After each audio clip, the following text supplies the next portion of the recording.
Hello শিক্ষার্থীবৃন্দ, welcome to my class. আজকে আমরা আলোচনা করব HTML এর বেসিক থেকে শুরু করে পরীক্ষায় আসতে পারে কি কি প্রশ্ন, সব ধরনের কোশ্চেন নিয়ে আমরা আজকে আলোচনা করব। তো শুরু করা যাক। শুরুতে আমরা এখানে দেখতে পাচ্ছি যে আমরা একটা হেডিং ট্যাগ নিয়ে লিখছি। আমাদের সাধারণত জানি HTML এ হেডিং ট্যাগ আছে 6টা। তো আমি এখানে একটা হেডিং ট্যাগ ইউজ করছি H1।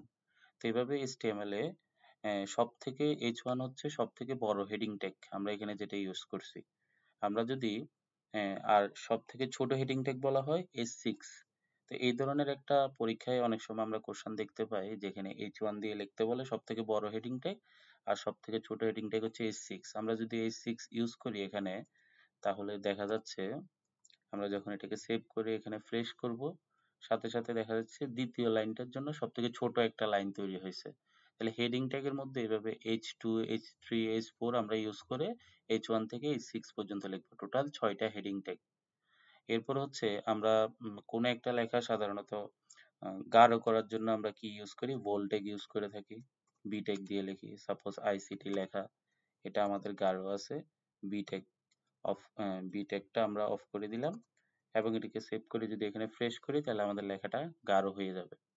এভাবে আমরা কোনো একটা লেখা বাঁকা রাখার জন্য আমরা সাপোজ আইসিটি লেখাটাই নিচে আরেকটা লেখা লিখতেছি, বাঁকা রাখার জন্য আমরা ইতালিক ট্যাগ ইউজ করে থাকি। ইতালি, সাপোজ HTML, এই লেখাটা একটু বাঁকা হবে। তাহলে আমরা আই ট্যাগ দিয়ে ক্লোজ করে দিব। আই ট্যাগ দিয়ে যদি আমরা নিচে এটাকে ক্লোজ করে দিই, তখন আমরা এখানে ফ্রেশ করলে দেখা যাচ্ছে HTML লেখাটা বাঁকা। এখানে দুইটা লেখা পাশাপাশি আসছে, আমি কিন্তু এখানে নিচে লেখার পরেও পাশাপাশি আসছে। তো এই একটা লাইন থেকে পরবর্তী লাইনে আসার জন্য আমরা জানি এখানে একটা ট্যাগ ইউজ করতে হয়, যেটা হচ্ছে BR tag. BR tag use করলে অটোমেটিকলি লেখাগুলো পরবর্তী লাইনে আসে যাবে। এখন দেখো, এখন লেখাটা পরবর্তী লাইনে আসছে। এখানে কেন আসে নাই? হেডিং ট্যাগের পরে বিআর ট্যাগ ইউজ করার প্রয়োজন নাই। তো এই সকল বেসিক নিয়ে আশা করি তেমন একটা সমস্যা হয় না। আমরা এখন ব্যতিক্রমী যে সকল প্রশ্নগুলা সাধারণত পরীক্ষায় আসে এগুলা নিয়ে আমরা এখন আলোচনা করব। তো শুরুতে আমরা একটা এ ট্যাগ নিয়ে আলোচনা করি, অর্থাৎ লিঙ্ক ট্যাগ নিয়ে। লিঙ্ক ট্যাগের ক্ষেত্রে আমরা কি দেখতে পাই? যে কোনো একটা লেখাতে ক্লিক করলে আমরা একটা লিঙ্কে যাবে। তো লিঙ্ক ট্যাগ শুরু করার জন্য সর্বপ্রথম আমরা এ ট্যাগ দিয়ে শুরু করব। এরপরে href, hyper link reference, inverted comma, protocol দিব আমরা http clone backward slash www dot, যে কোনো লিঙ্ক লেখার জন্য আমরা এই পর্যন্ত লিখে ফেলবো এবং প্রশ্নে বলা থাকবে। সাপোজ আমাদের প্রশ্নে বলা আছে এবিসি তে ক্লিক করলে google.com এ যাবে, বা এবিসি তে ক্লিক করলে youtube.com এ যাবে। এই ধরনের একটা বলে দিতে পারে। লিঙ্কের ক্ষেত্রে দুইটা বিষয় খেয়াল রাখতে হবে: কোথায় ক্লিক করতে হবে, কোন লিঙ্কে যাবে। যেই লিঙ্কে যাবে ওই লিঙ্কের ইউআরএলটা আমরা এখানে লিখবো। সাপোজ youtube.com এই লিঙ্কে যাবে, ইনভার্ট কমা দিয়ে শেষ করব। কোথায় ক্লিক করলে, সাপোজ আমার নাম, একটা নামে ক্লিক করব, উৎস, এখানে ক্লিক করলে youtube.com এ যাবে। তাহলে আমরা এই ট্যাগ দিয়ে শেষ করে দিব। তো এখানে দেখা যাচ্ছে কি, যেটাতে ক্লিক করব ওটা আমরা ট্যাগের বাইরে লিখবো, আর যে লিঙ্কে যাবে এখানে লিখবো। আমি যদি এটাকে সেভ করে এখানে ফ্রেশ করি, তাহলে দেখা যাচ্ছে এখানে লেখাটা দেখাচ্ছে যেটা আমরা ট্যাগের বাইরে লিখছি। উৎস লেখাটা ট্যাগের বাইরে আছে। বাহিরে আমি যখন, এখন দেখো আমরা এখানে যদি উৎসতে ক্লিক করি, দেখো লিঙ্কে লেখা উঠছে youtube.com। যেহেতু এখানে ইন্টারনেট কানেকশন হবে এই জন্য এটা আসতেছে না। তাহলে আমরা অটোমেটিকলি এরকম যে কোনো একটা ট্যাগ তৈরি করতে পারি, লিঙ্ক ট্যাগ। আচ্ছা, এরপরে আমরা এটার নিচে একটা ইমেজ ট্যাগ করি। তো ইমেজ ট্যাগের ক্ষেত্রে আমরা লিঙ্ক ট্যাগটা নিয়ে আশা করি ক্লিয়ার। আমরা এ ট্যাগ দিয়ে শুরু করব। href http প্রোটোকলটা দিব, যে লিঙ্কে যাব ওটা আমরা এখানে লিখব। এখানে আমরা যে লিঙ্কে যাব ওটা লিখব। এই পর্যন্ত আমাদের প্রতিটা ট্যাগের ক্ষেত্রে এটা লিখে ফেলতে হবে, এ থেকে শুরু করে href www পর্যন্ত। যে লিঙ্কে যাব ওইটার নাম বলে দিবা আমাদের প্রশ্নে এখানে, যে book.com এ যাও, তাহলে আমি এখানে লিখে দিব book.com। কোথায় ক্লিক করলে, যেটাতে ক্লিক করব ওটা আমরা এখানে লিখবো। আচ্ছা, এরপর আসা যাক ইমেজ ট্যাগ। ইমেজ ট্যাগের জন্য আমি এখানে একটা ইমেজের সোর্স ট্যাগ নিয়ে নিছি। আমরা ইমেজ ট্যাগ করার জন্য কি করি শুরুতে? সাধারণত আমি এখানে এই ট্যাগের নিচে করতেছি, লিঙ্কের নিচেই img দিয়ে শুরু করি। এরপরে কি দিব? src equal to inverted comma, আমরা ইমেজের পূর্ণাঙ্গ একটা ঠিকানা দিই। তা আমি অলরেডি একটা ইমেজের পূর্ণাঙ্গ ঠিকানা নিয়ে নিছি। এটাই হচ্ছে আমাদের ইমেজের পূর্ণাঙ্গ ঠিকানা। এই সি থেকে শুরু করি, আমরা এটা অলরেডি কপি করে নিছি ভিডিও শর্ট হওয়ার সুবিধার্থে। তো আমি এখানে কপি করে এখানে পেস্ট করে দিলাম। আচ্ছা, এবং এটাকে আমি ইনভার্টেড কমা দিয়ে শেষ করলাম। এতটুকুতে যদি আমি ইমেজটাকে সেভ করে এখানে ফ্রেশ করি, দেখো ছবিটা অনেক বিশাল আকারে প্রিন্ট হইছে। এইজন্য পরীক্ষায় যখন কোনো একটা ইমেজ ট্যাগ আসবে, অবশ্যই ছবির পরে আমরা হাইড ওয়েট দিতে হবে। ইমেজ ট্যাগের মধ্যে হাইড, হাইড বানানটা HEIGHT, HEIGHT ইকুয়াল চিহ্ন ইনভার্টেড কমার পরে হাইডের ভ্যালু দিব। যখন প্রশ্নে দেওয়া থাকবে না, ডিফল্ট আমরা একটা ভ্যালু দিব, সাধারণত সর্বনিম্ন 100 সর্বোচ্চ 300 এর মাঝে দিব, তাহলে ছবিটা একটা স্ট্যান্ডার্ড মান আসবে। সাপোজ আমরা এটা দিলাম 150 ইনভার্টেড কমার ভিতরে, এরপর ওয়াইড দিতে হবে WIDTH ইকুয়াল টু, আমরা এখানে ওয়াইডটা দিলাম সাপোজ 180। এটা দেওয়ার পরে আমি যখন সেভ করব, এখন ছবিটাকে আবার যখন এখানে ফ্রেশ করব, দেখো ছবিটা এখন একটা সাইজে চলে আসছে।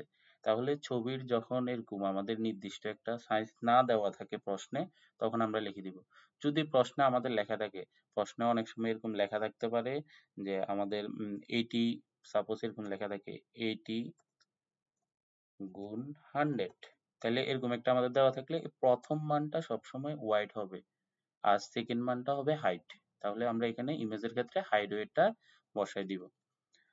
আচ্ছা, এতটুকু হচ্ছে ইমেজ।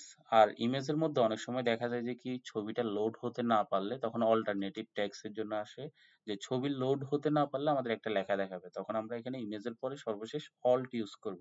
ALT এটা দিয়ে বলটা বোঝা হয় অল্টারনেটিভ টেক্সট, ইকুয়াল চিহ্ন ইনভার্টেড কমা, এটার ভিতরে যেটা লিখবো আমরা ওই লেখাটায় প্রিন্ট হবে যদি ছবিটা প্রদর্শন হতে না পারে। এখন এখানে ছবিটা প্রদর্শন হয়েছে, যদি প্রদর্শন হতে না পারতো তখন আমাদের এই লেখাটা প্রিন্ট হতো। আচ্ছা, এটা হচ্ছে ইমেজ ট্যাগ। অনেক সময় পরীক্ষায় আসে, আমরা এখানে তো লিঙ্ক ট্যাগ ইমেজ ট্যাগ আসছে, পরীক্ষায় অনেক সময় আসে এই ছবিটাতে ক্লিক করলে লিঙ্কে যাবে। আমরা দেখো আমরা এখন ছবিতে ক্লিক করলে কোনো লিঙ্কে প্রবেশ করতেছে না, কিন্তু আমি এখানে ক্লিক করলে লিঙ্কে যাচ্ছে। ঠিক আছে? তা আমরা প্রশ্নে দেওয়া থাকে ছবিতে ক্লিক করলে লিঙ্কে যাবে। তো এটার ক্ষেত্রে ২ টা জিনিস মনে রাখতে হবে। কোন লিঙ্কে যাবে আমরা শুরুতেই এই ট্যাগ দিয়ে এটা লিখবো। এই যে এখানে যে আমি লিঙ্কের বাহিরে যে লেখাটা লিখছি, আমি এটা না লিখে এই ট্যাগটা, তাহলে শুরুতে হচ্ছে আমরা লিঙ্ক ট্যাগটা শুরু করব। এরপরে হচ্ছে আমি ছবির ট্যাগটা লিখবো এবং পরে আমরা এই ট্যাগ দিয়ে এটাকে ক্লোজ করে দিব। তাহলে আমরা এখন যে ট্যাগটা তৈরি হয়েছে, এটাকে আমি যদি সেভ করে এখানে রান করি, তাহলে দেখা যাচ্ছে যে কি শুধু ছবি আছে, কিন্তু এই ছবিটাকে এখন ক্লিক করা যাবে। আমরা এখন দেখা যাচ্ছে এই ট্যাগ দিয়ে শুরু হয়েছে, এই ট্যাগ দিয়ে শেষ, মাঝখানে ইমেজ দিছি, অর্থাৎ এই মাঝখানে যে লেখাটা থাকবে লিঙ্ক ট্যাগ শুরু এবং শেষের বাহিরে, এটাই হচ্ছে ইউআরএল হিসেবে কাউন্ট হবে, অর্থাৎ এখানে ক্লিক করলে আমাদের এই ইউআরএলটাতে যাবে। তাহলে আমি এখন এখানে দেখো এখানে ক্লিক করি, দেখো আমাদের ওই লিঙ্কটাতে যাচ্ছে youtube.com। তাহলে এটা হচ্ছে আমাদের লিঙ্ক ট্যাগের সাথে ইমেজ ট্যাগ, সর্বোচ্চ পরীক্ষায় আসলে এতটুকু আসতে পারে লিঙ্ক এবং ইমেজের মধ্যে। তাহলে আমরা ২ টা ট্যাগ অলরেডি শিখা হয়ে গেল। এরপরে আসা যাক, আমরা অনেক সময় বেসিক একটা পরীক্ষায় বোর্ড কোশ্চেন যারা ইতিমধ্যে সলভ করছো, তোমরা দেখা যাচ্ছে যে কি একটা লেখা দেখাচ্ছে যেখানে আই লেখাটার উপরে সিটি এরকম করে একটা লেখা আছে উপরের দিকে। তো আমরা এই লেখাটা কিভাবে লিখবো? নরমালি আমাদের আই এর উপরে সি, সি এর উপরে টি এরকম করে একটা লেখা আছে। আমরা যদি আই লেখাটা লিখি, সুপ দিয়ে লিখি, সুপ, সি, আবার সুপ দিয়ে লিখি, সুপ, সুপ দিয়ে হচ্ছে আমরা লেখাগুলো উপরের দিকে লিখি, আর সাব দিয়ে হচ্ছে নিচের দিকে লিখি। আবার আমরা এখানে টি লিখলাম, টি, এরপরে সুপ শেষ করে দিলাম, আবার সুপ শেষ করলাম। আচ্ছা, এটাকে যদি আমি সেভ করি, তাহলে দেখা যাচ্ছে এই লেখাটা খুবই কাছাকাছি আসতেছে। এই ধরনের একটা প্রশ্ন তোমাদের পরীক্ষায় থাকে। সুপ লেখাটা এখানে আইসিটি দুইটা সবগুলো একসাথে দেখাচ্ছে। কিন্তু আমাদের লেখাটা পরীক্ষায় যখন এগুলো একটু গ্যাপ থাকবে, আমরা স্পেস লেখার জন্য এই সির আগে দিয়ে আমরা এখানে এনবিএসপি ইউজ করব। এনবিএসপি এটা হচ্ছে স্পেসের জন্য। এটা আমি একটা দিলে একটা স্পেস হবে হিসাবে কাউন্ট হবে। তো আমি এখানে সাপোজ এখানে ২ টা দিলাম। এতটুকুতে সেভ করে আমরা দেখি, দেখো এখন সির আগে একটা গ্যাপ হয়েছে, আমি চাচ্ছি সির টির আগে আরো একটু গ্যাপ হবে। তাহলে এখানে মনে করো এই টির আগে আরো ২ টা বা ৪ টা দিয়ে দিতে পারি, ২ টা দিতে পারি।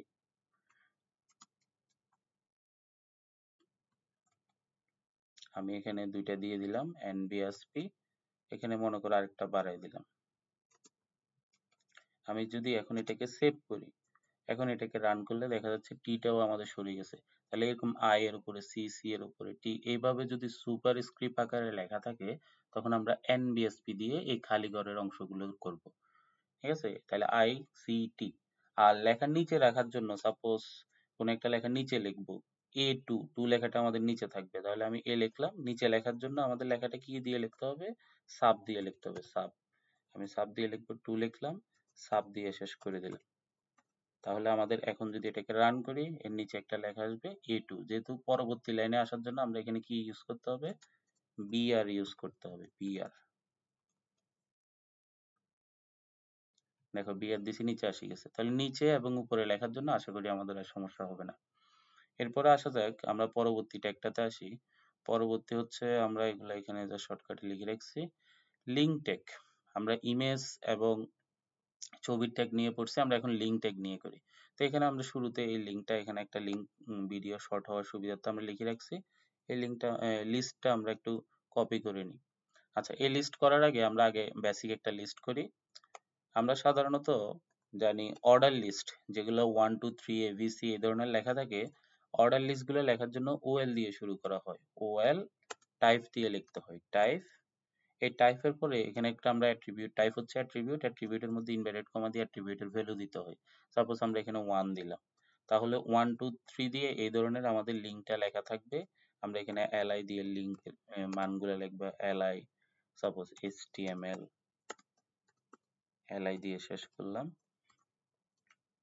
এরপরে আবার আমরা আরেকটা ভ্যালু দিই, এলআই সিএসএস, এলআই দিয়ে শেষ করলাম এবং আমরা ওএলটাকে ক্লোজ করলাম। আচ্ছা, আমরা যখন এটাকে এখানে রান করব তখন দেখা যাচ্ছে এখন HTML CSS এটা আসছে। এখানে টাইপ 1 দেওয়ার কারণে আমি যদি টাইপের মধ্যে 1 এর পরিবর্তে এ দিতাম, স্মল লেটার এ দিতাম, এখন এটাকে রান করলে দেখা যাচ্ছে ছোট হাতের এ আসতেছে। বড় হাতের বড় হাতের এ দিতে চাইলে আমি বড় হাতের এ দিব এবং এখানে সেভ করে এটাকে রান করলে আমরা এখানে ফ্রেশ করলে বড় হাতের এ আসি গেছে। আচ্ছা, এভাবে আমরা রোমান সংখ্যার জন্য ছোট হাতের কি দিব? আই দিব, ছোট হাতের আই। আমরা এটা লিখে দিলাম। আর রোমান সংখ্যা যদি ক্যাপিটাল লেটারে থাকে আমরা ক্যাপিটাল লেটার আই দিব, ক্যাপিটাল লেটার আই। আমরা এখানে এটাকে রান করলে রোমান সংখ্যা হয়ে যাবে। আর এগুলো হচ্ছে অর্ডার লিস্ট। অর্ডার লিস্টে অনেক সময় দেখা যায় যে কি, আমাদের সাপোজ টাইপ 1 দিলাম কিন্তু সংখ্যাটা শুরু হয়েছে 10 থেকে, তখন আরেকটা অ্যাট্রিবিউট দিতে হবে, স্টার্ট, স্টার্ট ইকুয়াল টু 10। তাহলে স্টার্টের পরে ভ্যালু দিতে হয়, অর্থাৎ কত থেকে শুরু হবে। আমি যদি এখন এটাকে রান করি, 10 থেকে শুরু হয়েছে, দেখো 1 থেকে না শুরু হয়ে। আমি যদি এখানে টাইপ মনে করে ই থেকে শুরু হবে, তাহলে এ লিখলাম, ক্যাপিটাল লেটার এ, স্মল নাকি ক্যাপিটাল। আর এখানে ই লিখলে হবে না, এখানে ভ্যালু লিখতে হবে। ই হচ্ছে ক্যারেক্টারের মধ্যে পঞ্চম, মানে এ বি সি ডি আমরা এগুলো কাউন্ট করে দেখবো, 5 নাম্বার সংখ্যা হচ্ছে ই, অঙ্ক হচ্ছে ই। তাহলে আমরা এটাকে সেভ করি, আমি যদি এখন এটাকে রান করি তাহলে আমাদের ই থেকে শুরু হয়েছে। এভাবে আমাদের নির্দিষ্ট একটা সংখ্যা থেকে শুরু হলে আমরা এখানে স্টার্ট অ্যাট্রিবিউটটা ইউজ করব। এরপরে আমরা যদি আনঅর্ডার লিস্ট ইউজ করি তাহলে এটা হচ্ছে ইউএল দিয়ে শুরু করব। ইউএল এর মধ্যে আনঅর্ডার লিস্টে আমাদের অনেক ধরনের লিস্টই আছে। সাপোজ ডিস্ক লেখাটা হচ্ছে গাঢ় থাকার জন্য, অর্থাৎ বৃত্তটা যখন ভরাট থাকে এই ধরনের একটা আনঅর্ডার লিস্ট থাকে। তো এটার জন্য আমরা ডিস্ক দিয়ে লিখি বৃত্ত ভরাটের জন্য। এটাকে রান করলে দেখো আমাদের এখানে বৃত্তটা ভরাট আসছে, ডিস্ক। এখানে আমরা এই ডিস্ক অ্যাট্রিবিউট যখন ইউজ করব তখন এইভাবে, কিন্তু লিস্ট লেখা আগের মতোই থাকবে, এগুলো পরিবর্তন হবে না। এরপরে আমাদের যদি এটা সার্কেল হিসেবে ইউজ করি, সার্কেল, তখন আমাদের এটা সার্কেল আসবে, এখানে আমরা সার্কেল আসবে। এরপরে পরীক্ষা আমাদের এখানে স্কোয়ার আসতে পারে, তখন আমরা এখানে স্কোয়ার লিখবো এবং এটাকে রান করে দিব, তাহলে স্কোয়ারটা আসে যাচ্ছে। পরীক্ষায় সাধারণত এগুলো এই তিনটার মধ্যে আসবে, এর বাইরে তোমাদের আসে না।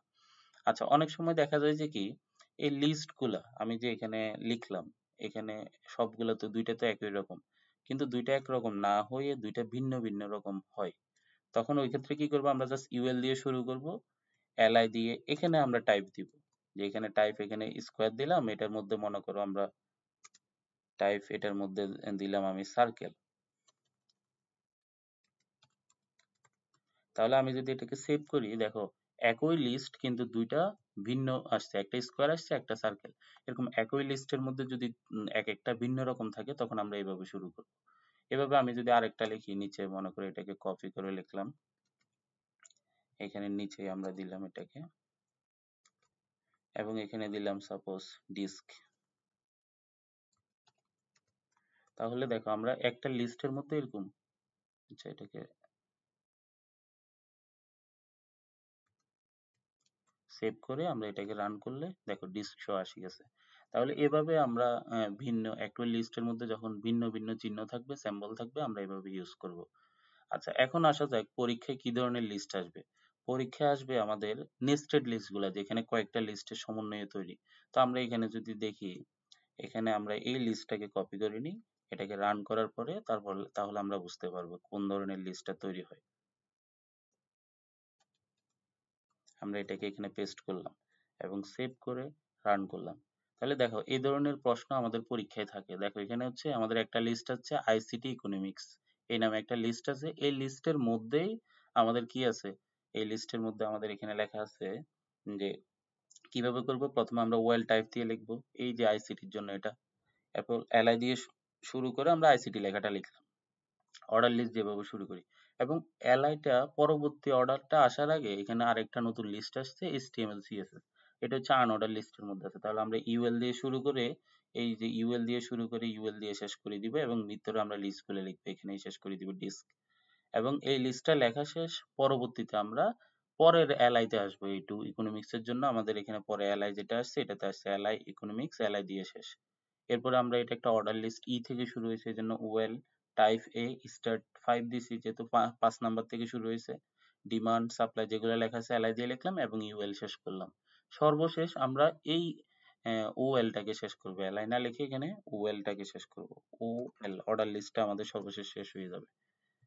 দেখো এটাই আমাদের এখানে রান হয়েছে। তাহলে এইভাবে আমরা সাধারণত একটা পরীক্ষায় এই ধরনের কোশ্চেন গুলো আসতে পারে, তখন আমরা এইভাবে লিখে ফেলবো। প্রথম হচ্ছে আমরা খেয়াল করব এই যে এই বরাবর যে সিরিয়াল দেওয়া আছে এটা কোন ধরনের লিস্ট। এখানে সাধারণত দুইটা লিস্ট ইউজ করছে, 1 2, এটা একটা অর্ডার লিস্ট। ওই অর্ডার লিস্টের মধ্যে এখানে একটা আনঅর্ডার লিস্ট আছে, এখানে একটা অর্ডার লিস্ট আছে, সবগুলা মিলে এটাকে বলা হয় নেস্টেড লিস্ট। তাহলে এই ধরনের পরীক্ষায় একটা প্রশ্ন আসতে পারে, এটার আনসার হচ্ছে এটা। আমরা প্রশ্ন পরীক্ষা আনসার করার সময় এইভাবে লিখবো। আচ্ছা আমরা আরেকটা লিস্ট যদি দেখি শুরুতে, আচ্ছা আমরা আগে শুরুতে এটা উম, এটা ক্লোজ করে দিই। অনেক সময় তোমাদের পরীক্ষায় আসে যে লিস্টের মধ্যে এখানে কোনো কিছু দেওয়া থাকে না, ডেসক্রিপশন লিস্ট আকারে যেগুলো থাকে। তো আমি একটা কোড শুরুতেই সুবিধার্থে করে নিছি। আমরা যদি এরকম যদি দেওয়া থাকে ডেসক্রিপশন লিস্ট, তখন আমরা কিভাবে করব। আমরা দেখো কোডটাকে আগে রান করে দেখি, তাহলে আমরা বুঝতে সুবিধা হবে। দেখো অনেক সময় এই ধরনের প্রশ্ন থাকে, ফ্রুটস লেখা আছে, এটার মধ্যে আপেল ম্যাঙ্গোর কালার লেখা আছে, কালারে পরে আমাদের এখানে যে প্রশ্নটা এখানে কিছু লেখা নাই, আমরা সাপোজ এখানে একটা লিখি, কালারের মধ্যে আমি এখানে দিলাম রেড, আর এখানে দিলাম সাপোজ গ্রিন। এখানে একটা আমরা ক্লোন দিয়ে দিই। পরীক্ষায় আমাদের এই ধরনের একটা প্রশ্ন আসতে পারে। তাহলে আমরা এটাকে যখন রিফ্রেশ করার পর আমরা দেখে যাচ্ছে এখানে কোডটা আসতেছে। তাহলে আমরা যখন পাশে কোনো চিহ্ন বা কোনো কিছু দেওয়া থাকবে না, তখন ধরে নিব এটা একটা ডেসক্রিপশন লিস্ট। তো ডেসক্রিপশন লিস্ট করার জন্য শুরুতে আমরা ডিএল দিয়ে শুরু করব। ডিএল দেওয়ার পর আমরা ডিটি দিয়ে শুরুর কোডটা লিখব। ডিটি এগুলো এটা হচ্ছে ডিটির মধ্যে লিখতে হবে, ফ্রুটস যে লেখাটা লেখা আছে ডিটি ডেসক্রিপশন টাইটেল। এরপরে সবসময় ডেসক্রিপশন টাইটেলের পরে একটা ডেসক্রিপশন ডাটা হয় ডিডি। ডিডির মধ্যে আমরা এটা যেহেতু এটা হচ্ছে এই লিস্টটাতে আমরা করছি, এটা হচ্ছে আনঅর্ডার লিস্ট, যেখানে স্কোয়ার ছিল টাইপ, টাইপ দিয়ে লিখলাম এবং নর্মালি লিস্ট দিয়ে লিখছি, আনঅর্ডার লিস্ট শেষ। তাহলে একটা আনঅর্ডার লিস্ট শেষ হয়ে গেছে, এই টাইটেলের আন্ডারে লেখাটা শেষ, সেই জন্য ডিডিটাকেও আমরা ক্লোজ করে দিছি। আবার পরবর্তী যে কালার লেখা আছে, কালারের জন্য আমরা আবার ডিডি দিয়ে শুরু করব, কালার লিখবো, ডিডি দিয়ে শেষ। এবং ডিডি দিয়ে শুরু করে আবার আগের মতো করে লিখবো, এটা একটা আনঅর্ডার লিস্ট দেওয়া আছে, আমরা এখানে করে ফেললাম। সাপোজ এটা যদি অর্ডার লিস্ট দেওয়া থাকতো তাহলে আমরা ওয়েল দিয়ে লিখতাম এখানে, ওয়েল টাইপ, এটা মনে করো অর্ডার লিস্টে রোমান সংখ্যায় দেওয়া আছে, তাহলে টাইপ আই দিলাম। আমরা এখানটাকে রান করলে এখানে আমরা রোমান সংখ্যার এটা আই আসি গেছে। এভাবে আপনারা একটা এই ধরনের এই দুইটা লিস্ট থেকে একটা তোমাদের পরীক্ষায় আসতে পারে, সো এই দুইটা একটু ভালো করে দেখবা। আশা করি আর সমস্যা হবে। এবং সর্বশেষ আমরা ডিডি শেষ এবং এই সর্বশেষ এই ডিএল লিস্টটাকে আমরা ক্লোজ করে দিব। ক্লোজ করে যখন রান করব, এটাই হচ্ছে আমাদের প্রোগ্রামটা এইভাবে প্রদর্শন হবে। তাহলে প্রশ্নের পরীক্ষায় এই লিস্টটা দেওয়া থাকবে, আমরা এটার জন্য এই HTML কোডটা ইউজ করব। আচ্ছা এবার আসা যাক, তাহলে লিস্ট এবং লিঙ্ক, ইমেজ, আমরা তিনটা খুবই গুরুত্বপূর্ণ ট্যাগ নিয়ে শেষ করছি। এরপরে আসা যাক হচ্ছে আমাদের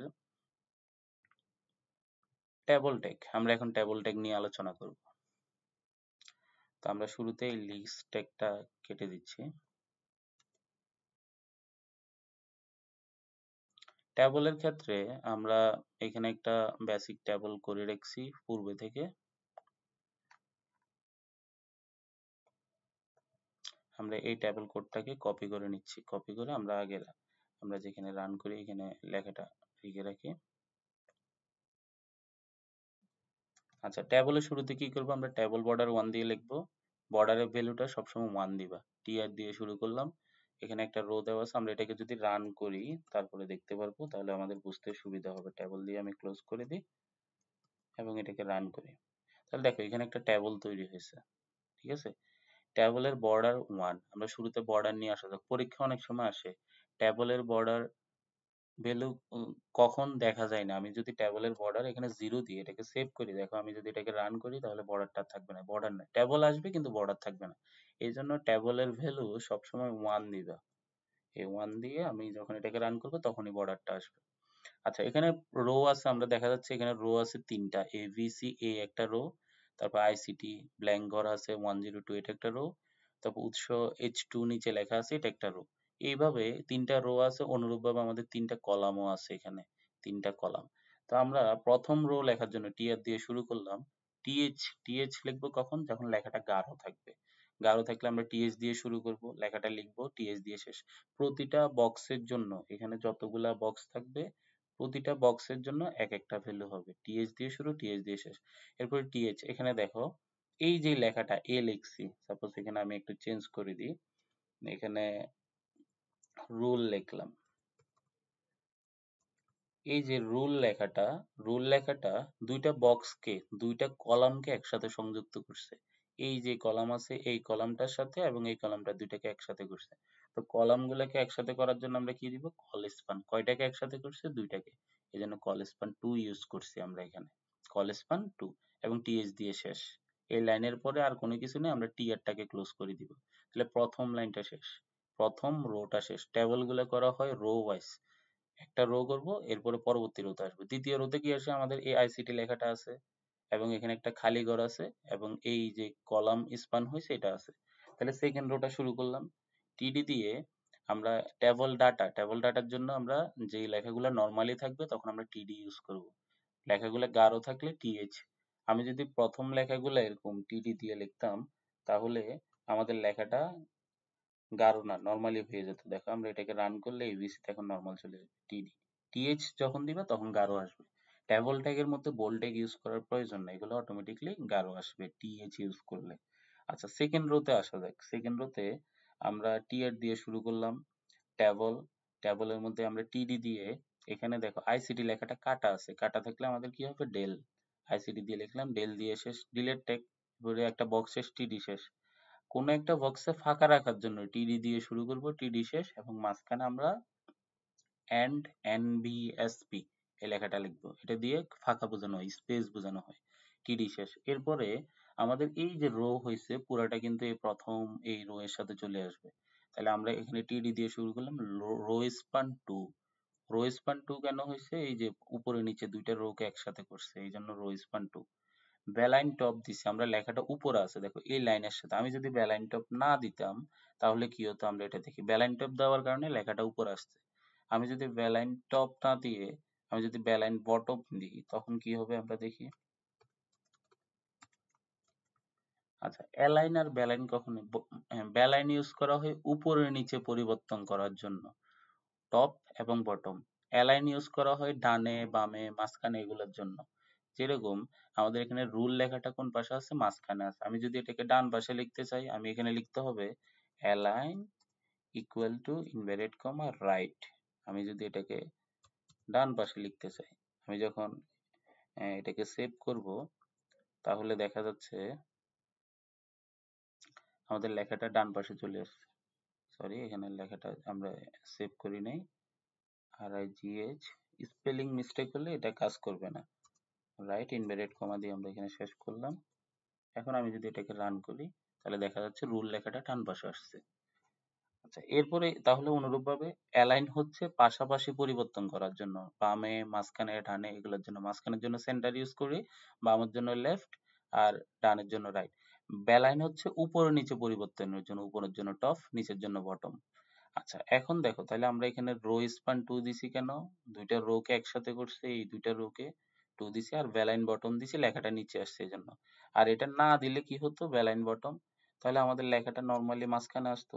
নর্মালি রো স্পান কল স্পানে লেখাগুলো মাঝখানে আসে, দেখো মাঝখানে আসছে উপরে নিচে। এরপরে আসা যাক, তাহলে এখানে লাইন শেষ, এরপর আর কোনো কিছু না, আমরা টিয়ারটাকে ক্লোজ করছি।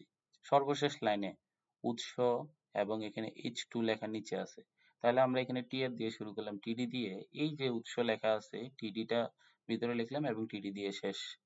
আবার পরবর্তী টিডিতে H2 লেখাটা নিচে আছে, তাহলে সাব 2 দিয়ে শেষ। এভাবে আমরা টিয়ারটাই ক্লোজ করলাম, ট্যাবল বডি HTML এভাবে ক্লোজ করব। এখন আমাদের পরীক্ষায় এই যে আমরা ইমেজ ট্যাগ করলাম, লিঙ্ক ট্যাগ করলাম, এগুলো আমাদের এখানে ট্যাবলের মধ্যে দিয়ে দিতে পারে। অনেক সময় যে বলতে পারে এখানে ক্লিক করলে এটাতে যাবে, এই ধরনের প্রশ্ন বললে তখন আমরা ওই লিঙ্ক ট্যাগটা এখানে টিডির মধ্যে লিখে দিব, যা বা ওই ইমেজ ট্যাগটাই টিডির মধ্যে লিখে দিব, টিডির মধ্যে এখানে। ঠিক আছে, এইভাবে আমরা প্রতিটা কোশ্চেন গুলা আশা করি করতে পারবো। তাহলে আমরা এই আহ, এটা হচ্ছে আমাদের লিস্ট ট্যাগ, লিস্টের জন্য এটা আমরা ভালো করে দেখব। এই হচ্ছে আমাদের আজকের মতো কোশ্চেন। আর হচ্ছে কিছু বেসিক ট্যাগ নিয়ে সাধারণত অনেক সময় পরীক্ষায় আমাদের আসতে পারে, এই ট্যাগ গুলো আমরা দেখে নিব। তাহলে আজকের মতো এখানেই সমাপ্তি। আল্লাহ হাফেজ।